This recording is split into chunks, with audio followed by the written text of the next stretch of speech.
Thank you, everyone. Okay, so I'm gonna roll through this a bit quicker than I planned to, but my name is Michelle Nitto, and I'm an adult librarian at Crown Heights and the East Flatbush branch. Currently, I'm working in Crown Heights, and I'm going to be talking about a project that I started in November. Um, can you go to the next slide, please? I would like to, yeah. Here we go. There we go. Okay, so pretty much in short, the purpose of the project is to share up-to-date information with community members about where to get free food. So whether that be meals or groceries or prepared food through free printed zines that are distributed at different community centers. The inspiration for the project really came from kind of older print publications that used to be around in the 70s and 80s that were about or centered on like neighborhood directories. And obviously, COVID has affected the ways that libraries and library workers are able to assist patrons without access to Wi Fi or even computer skills because of CDC guidelines. And during the colder winter months, even though our branches can provide Wi-Fi access to community members outside of the branches with Brooklyn Reach, people may not be able to or may not want to spend so much time using Wi-Fi in the cold, especially if they're in crisis or looking for food or housing resources.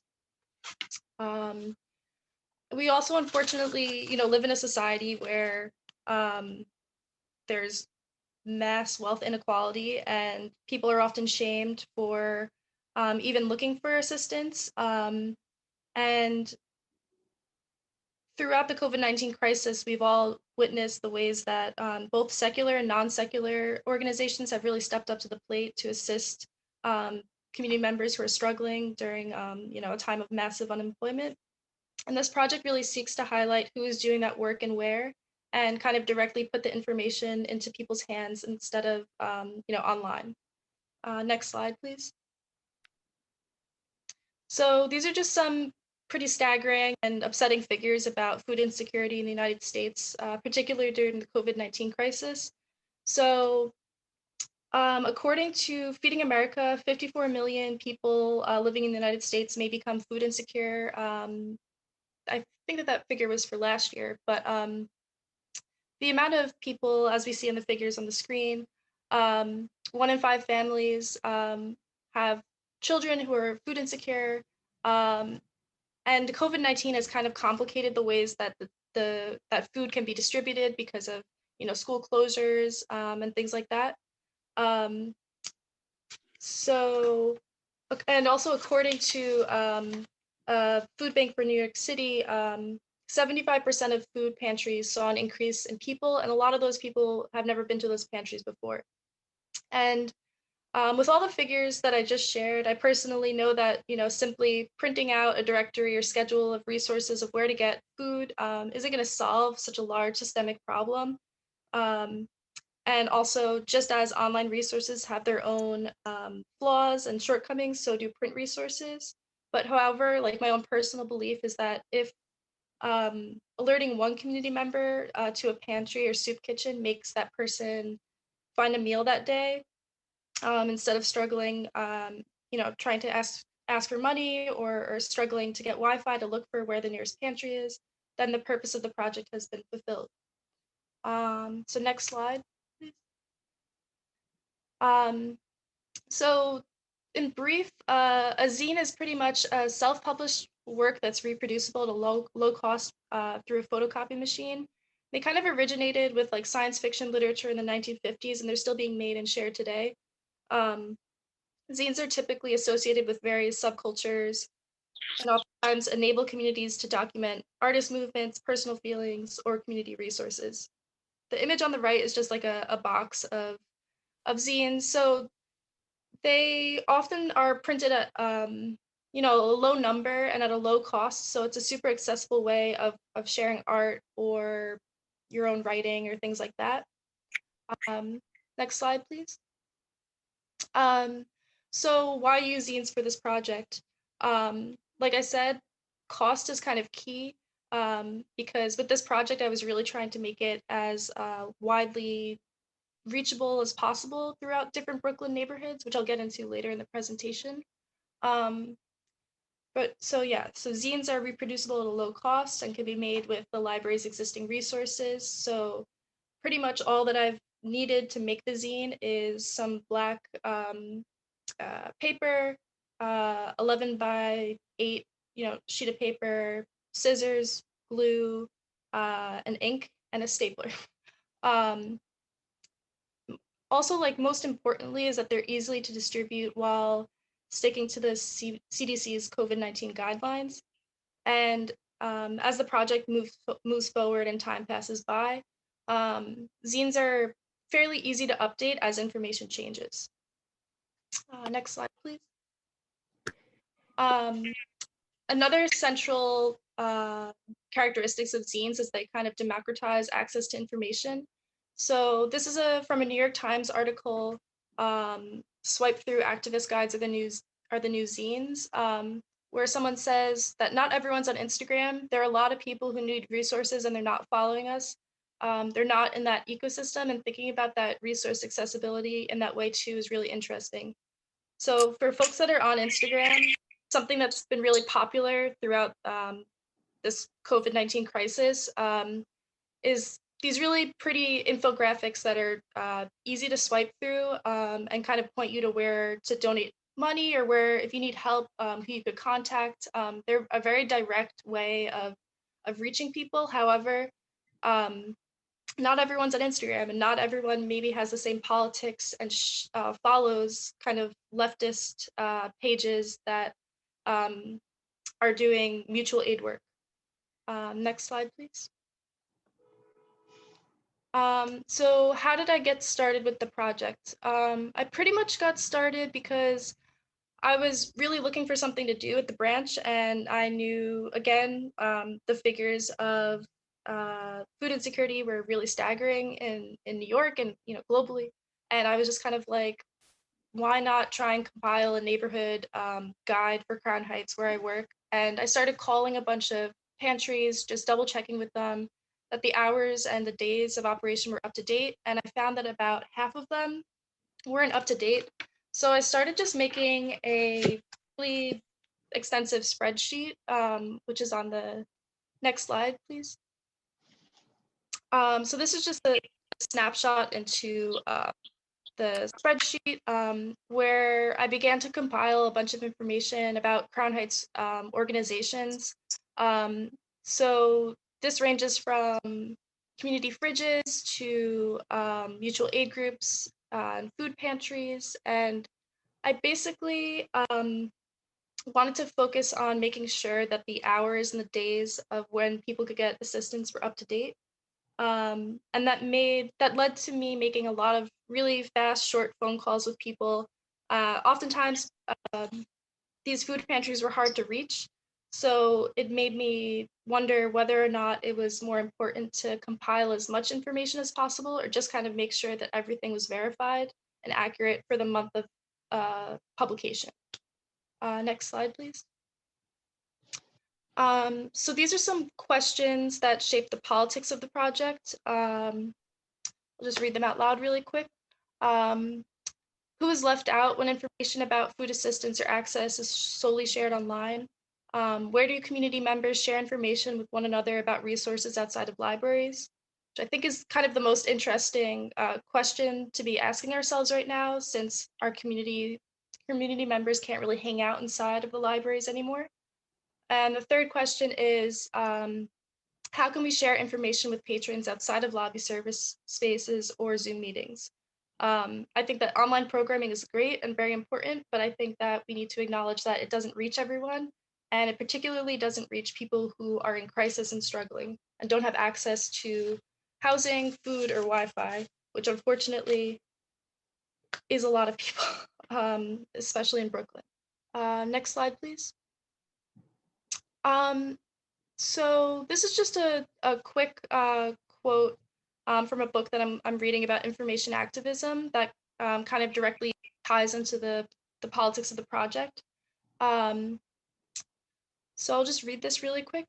Information work gives ground to nascent counterpublics by establishing new terms of reference and building shared infrastructures for encountering information. Um, this quote and kind of uh, the different types of projects that are mentioned in this book about a queer history of lesbian media technologies really ties into kind of what the zine project is trying to accomplish. Um, which I'm going to mention that the zines are often distributed outside of the library and in delis and bodegas and McDonald's and gas stations, which are not typically infrastructures within communities that you think will have this type of information. Um, yeah, next, please. And next slide.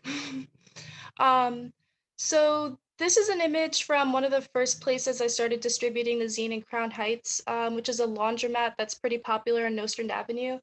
Um, Pretty much I just walked in there one day, said, hi, my name is Michelle. I work at the library branch over there. Are you interested in stocking these? And, I just showed one of the workers what they are. She said, of course. And she mentioned to me that she often tells people where to get food because there's a community fridge outside of the laundromat. So that really kind of like, one, not only inspired me, but like opened up my eyes to the fact that um, there's a lot of like information work and sharing of information that happens outside of libraries that I think we should all be really paying attention to and trying to support. Um, so I've gone back there a few times and tried to stock up when they're out of stock. Um, can you go to the next slide, please? Thank you. So these are just some numbers. So in Crown Heights, we were able to get out over 1,300 zines over the course of 3 months or so, around that figure in Ridgewood and Bushwick too. And the latest edition was printed for the Flatlands, Midwood, and Canarsie neighborhood, and we were able to print about 600 of those so far this month. Um, Again, the project is kind of just getting started, and I'm trying to recruit as many people as possible who are interested in working on it because it involves a lot of manual labor. That's kind of hard to both do yourself, but also direct people within the system to do. But I think it's been pretty successful so far. But not everything is about numbers, but that's just to give you an idea of where we're at. Next slide, please. Um, yeah, so we've been able to stock them in commercial, like super commercial places like McDonald's, um, gas stations, restaurants, laundromats. Most commonly, they've been stocked in delis and bodegas, um, just basically on a countertop. It was very nice to see how willing people were to, and how excited people were to like share the resources share the zine with the people in their community that they see. Um, Pretty much no one said no. Um, but I am finding that it does help to work with businesses that are very close to the branch. Could go to the next slide, please. So the bodega worker Abdul on the right, he owns a business very close to the Crown Heights branch, and he's been very, very like integral to the formation of the project.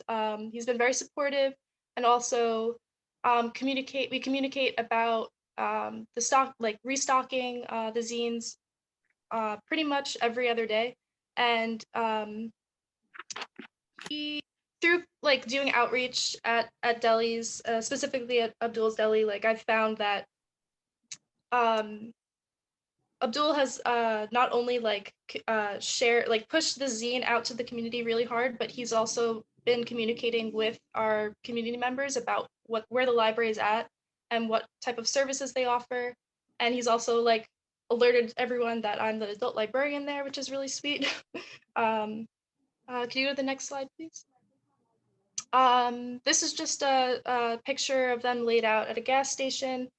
Typically, we try and get about 25 to 50 copies of the zine in any given location, um, which isn't a super large figure, but again, the project is just getting started and there's only so many copies we can make at a given time. But I bring this up because something that I think the project is still maybe struggling with is the process of restocking. Like we're still trying to get into a rhythm of, like how often can we reprint a new issue for a given month, and when are we able to restock them? And I still need my business cards, and there's not this clear rhythm of uh, like there's not a formal process of a business owner being able to communicate with me or the branch about when they need to be restocked. It's all pretty much been done on foot and through word of mouth, which is a really good way to do outreach, but it's kind of exhausting. um, yes, so next slide, please. So yeah, I just want to give everyone like a clear, concise overview of what exactly is inside of each zine for different neighborhoods. So um, we have food distribution site information, which includes kind of the geographic location, the time of distribution, the days, and that's organized into a weekly schedule. So on Monday, you could go here, here, here, etc. Um, and then we have mutual aid group contact information, locations of community fridges, and then also we started including a um, kind of directory of where schools are giving out free lunches and when and who could get those free lunches. So next slide, please. So this is kind of what the zine looks like when it's just laid flat, printed on 3 different sheets of paper that are eventually folded into a small um, and the aesthetic is very plain and maybe not completely in line with BPL's official aesthetic, but it has its own look that is inspired kind of directly by older looking handmade directories for neighborhoods from like the 80s and the 90s. Um, so yeah, next slide, please. So this is the front of the latest edition. Um, So again, like the thing that's most important to communicate, I think, is that it's free. It was produced at the library. Which neighborhood is it for? Who is it made by? When was it made? Um, and the hours and locations are, of course, key. That's kind of the most integral piece of information that's communicated. Um, and yeah, next slide, please. So yeah, the future of the project, we're currently making additions for the following neighborhoods. Crown Heights, Ridgewood, and Bushwick, and then South Brooklyn and Midwood and Canarsie. Um, then next up, I'm hoping to put out an edition for Flatbush and East Flatbush very soon, and also East New York, New Lots, and Brownsville. Also, it should be mentioned, I know I've said we a few times throughout the presentation. I'm kind of the one that just got it started, but I've been able to really work with a lot of BPL workers throughout the system in order to uh, collect information, print it, distribute it, and get them into the community. So it's not just me doing all this work at all. I've had many phone calls with people throughout the system who've given me a lot of really good feedback, and I really hope to expand the project in a way that's sustainable. And then my last slide is the next one. So yeah, these are the questions that I'm thinking through right now. One, like how do we reach elderly people specifically during the wintertime and during a pandemic? I don't really know. Maybe because a lot of those community centers are closed. It's an important question. Next question is how often does each edition have to be updated, and what do we have the capacity to really do? At first, I thought for Crown Heights, I could update it every month. I was really, really wrong about that um, because uh, if the project is being expanded to other neighborhoods and it's kind of hard to update each edition every month, but I eventually would like to formalize that process. Um, the next question is, should there be information about library resources and directory-like information for resources that aren't food, so like housing? Um, I think yes, but again, a question of scale and like what's possible to do with a small team.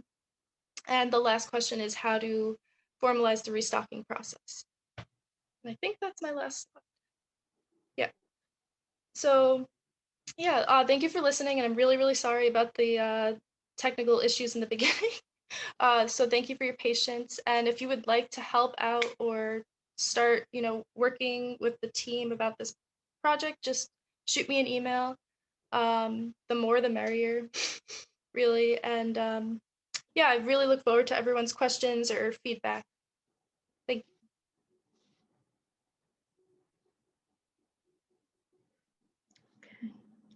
you. If anyone has any questions, they can, Diane Barranca, you can go, please unmute yourself. Let me, okay. So Diane has a question for you, Michelle. I think this is wonderful, Michelle. I would like to get it into our neighborhood in New Utrecht also.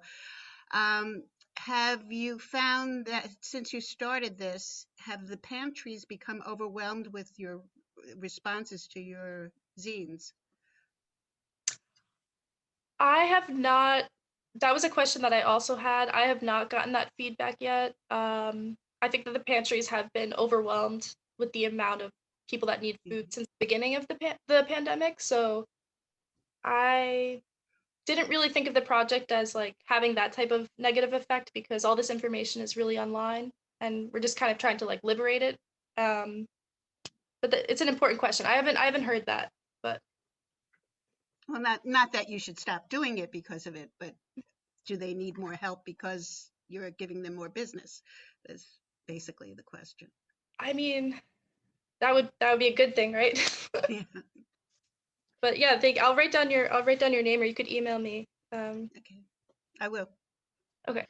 And Taina has her hand raised. Please unmute yourself, Taina, and Thanks, Laura. Sure. Thank you, Michelle, for presenting. I was just curious about the artwork. So does everyone have like the similar artwork when they're presenting in different neighborhoods? Is it like neighborhood specific artwork with the zines? I was just curious to see,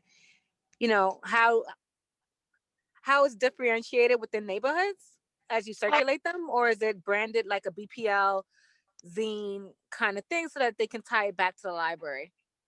Yeah, the artwork is very minimal. It's very like I basically just cut out shapes and put the BPL logo on it because I didn't want the any type of design to like take away from the fact that it's kind of like a strictly informational type of pamphlet, but eventually be really cool to try and integrate like community art within the zine, or even try and get submissions from community artists to make the cover more like appealing. Yeah, the art and the aesthetic really stays the same throughout each neighborhood. Really for my own like um, workflow, but something to maybe change down the line. Thank you. Thank you. And Michelle, there was another question in the chat. I'm wondering if this is something volunteers can help with, if they're allowed back on site. Yeah, that'd be great. I've been able to really work a lot with like clerks and part-time staff with the folding part of the zine that needs a lot of help with. But yeah, it would be great to have volunteers help out with stapling. Yeah, so that was my question, and I'm the coordinator for the Welcome Ambassadors. And the issue I've been having is that pretty much my whole team is to be doing something right now, but it's like they legally aren't allowed to be back on site. But I'm just asking for like whenever that clearance is, like I think it could easily be something that they could get involved in, whether it be distribution or even just assembling at Central. Yeah, I will. I just wrote down your name because that would be really, really great to have volunteers help out with that. Because like I said, if we're printing, this is kind of an anecdote, but like for the Crown Heights edition, like I think really like me and maybe one or two other team members folded and put together over like close to 4,000, yeah, like 3,000 pieces of paper, and that just really like hurts your shoulder after a while. So it'd be really great to spread it out.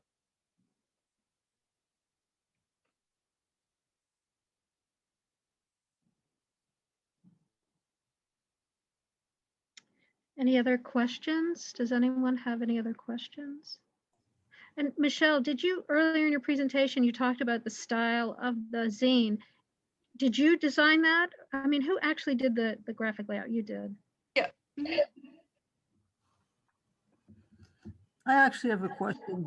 How are you funding the paper and the ink? Are you getting a grant? Where's the money come to pay for the paper and the ink for the printing? That's a good question. I did not get a grant. I really regret not applying for an incubator grant for this. I basically print a lot of it at my branch because we have a lot of paper, and there's a little bit of ink that's available. And sometimes I'll send the PDF to people at other branches. They print it out. So it's spread out throughout the system.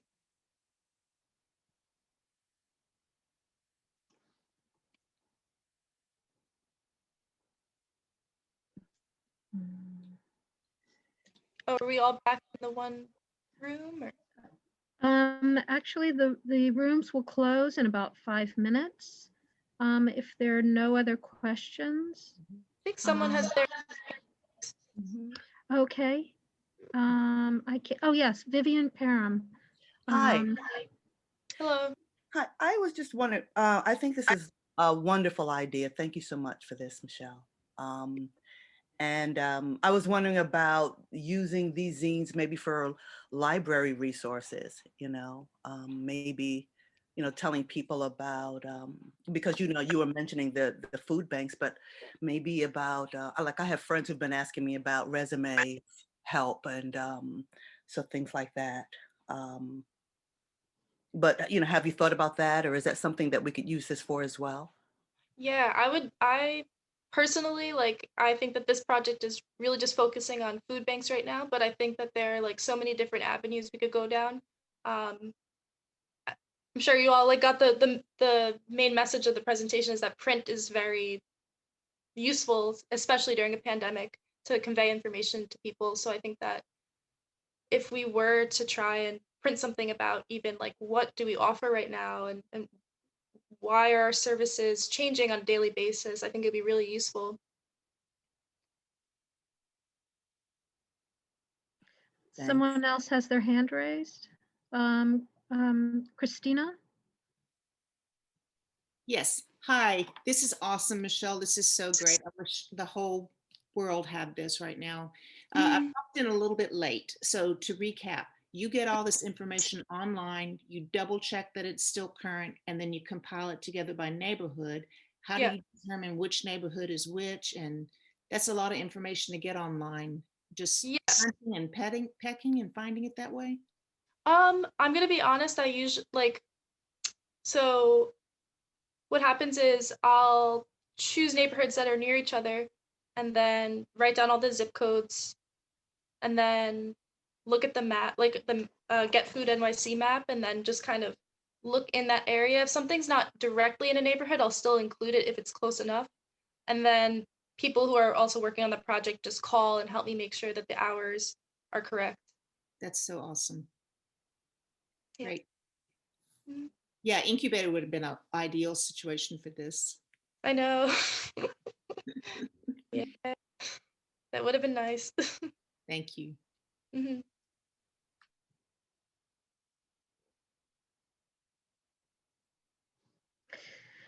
So we've been given the 5-minute warning. Well, the meeting will probably break up in about 2 minutes, and we'll be asked to join the main room again. Any other last questions or last minute?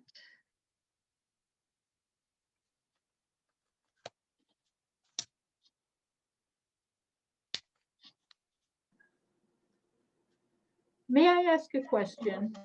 Of course. Thank you so much for this information, Michelle, and it's wonderful work and so important to the community.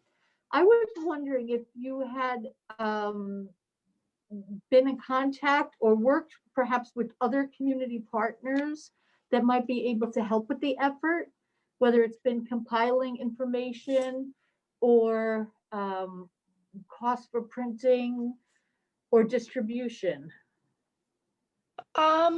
I haven't thought about like looking to other places for helping out with printing just because like no one's really the branch right now, so why not do as much printing as possible. I've really tried to link up with certain food banks. I've focused on giving them out there in order to get feedback.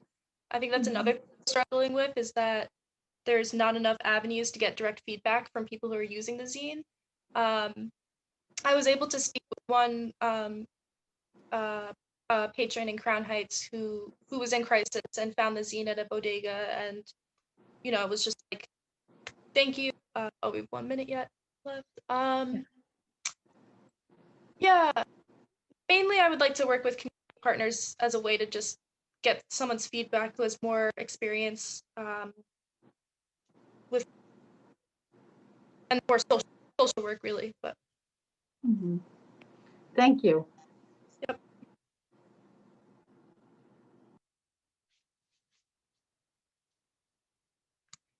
Yeah, and yeah, definitely email me if you're interested in helping out, even with like checking information or foldering or anything like that. This is Laura. Have you considered working with older adult services to try to reach the older population? I have that's a good idea.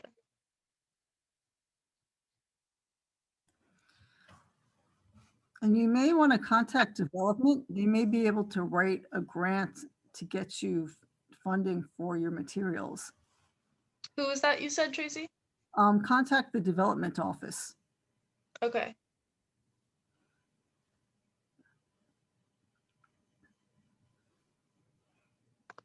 Okay, we've been asked to leave. So thank you so much, Michelle. This was wonderful. Thank you everyone for attending. Sorry for the technical difficulty. No, it worked out. We got it. Thank Yeah. you. Thank you.